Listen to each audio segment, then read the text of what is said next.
jos toi pitää paikkansa, niin koko päivä, melkein 2 päivää tulee vettä. Yksi kokonainen päivä ja puolikas päivä tulee vettä, että niin että lähteellekin täällä on luvan, tänne on ennustettu. Ja nyt siellä sataa aika lailla, kun mä oon kuunnellut. Sen takia mä heräsin 20:7. Mä rupesin 6:40 heräsin ja rupesin kuuntelemaan sitä, kun mä heräsin. Mitä tapahtuu? Ja kuuntelin sitä. Sit mä vata, ei juman kautta, vettä tulee niin, että lähtee. Siihen mä heräsin. Sateen ropinaan saatanasti mä heräsin. Mä olisin saanut nukkua tänään vaikka koko päivän voisin nukkua melkein ainakin. Ainakin yli 12 olisi voinut nukkua helposti.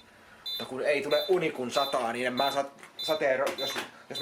jos mä herään kerran sateen ropina, niin ei se oikein uni tulee, ei hirveästi saada nukuttua sateen niin ropinan jälkeen, kun se jää miettimään sitä sadetta, kun se jää vaan alitajuntaan se, ja ihminen ei saa nukuttua, kun se alitajunnassa miettii se sadeen ropina, sade vaan kuuluu siellä, ja se vaan kuuntelee sitä sadetta, niin se ei oikein saa nukuttua.